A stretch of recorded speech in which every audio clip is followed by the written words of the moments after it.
ക്ഷീണം ക്ഷീണം ക്ഷീണം ക്ഷീണം വിൽക്കാൻ പോയതല്ല കേട്ടോ ഗൈസ്, എൻ്റെ കാര്യം പറഞ്ഞതാണ്. ഒരേ ക്ഷീണം. യൂട്യൂബിൽ കുറേ ആയാലും അതിൻ്റെ വീഡിയോസൊന്നും ഇല്ലാതെ. കാരണം ഈ ക്ഷീണം തന്നെ. തിന്നണം, കിടക്കണം, തിന്നില്ലെങ്കിലും കിടക്കണം എന്നൊരു വിചാരം മാത്രം. ഓരോരുത്തതിന് ഒരു സൈഡ് വേദനയുണ്ട്, കണ്ണ്, കാത്, മൂക്ക്, തൊണ്ട, പറഞ്ഞ പോലെ മൂക്കില്ല തൊണ്ട, ഇതൊക്കെ വേദനിക്കുകയും ചെയ്യും. ഇത് ഇടയ്ക്കിടയ്ക്കുള്ളതാണ്. വേദനിച്ചിട്ട് ഒരു കത്തൊക്കെ കത്തുണ്ട് കേട്ടോ.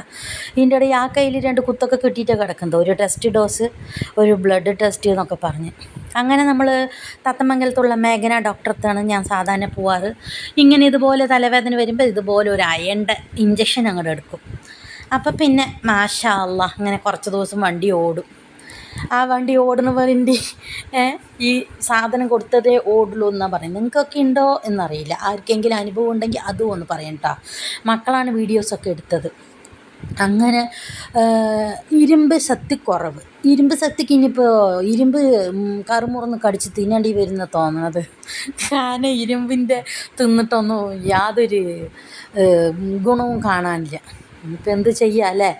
അപ്പോൾ ഇടയ്ക്ക് പോയി ക്ഷീണമൊക്കെ ഒന്ന് മാറ്റിയിട്ട് വരണമല്ലോ, അതിന് വേണ്ടി പോയതാണ്. അതുകൊണ്ടാണ് ഗൈസ് ഞാനിപ്പോൾ ഇതിപ്പോൾ അപ്പോഴേ പറഞ്ഞ ഞാൻ ടെസ്റ്റ് ഡോസ് എടുത്തതും 13 ടെസ്റ്റിന് വേണ്ടിയിട്ടിട്ടതൊക്കെയാണ് കേട്ടോ. അങ്ങനെ മകൾ വീഡിയോ ഒക്കെ എടുത്ത് തന്നുകൊണ്ടിരിക്കുകയാണ്. അപ്പോൾ ഇനി ഓരോ വീഡിയോസായിട്ട് മെല്ലെ മെല്ലെ ഇടാം. നിങ്ങൾക്ക് ഇങ്ങനത്തെ അനുഭവമൊക്കെ ഉണ്ടോയെന്ന് പറയുക. അപ്പോൾ എല്ലാവർക്കും ബൈ.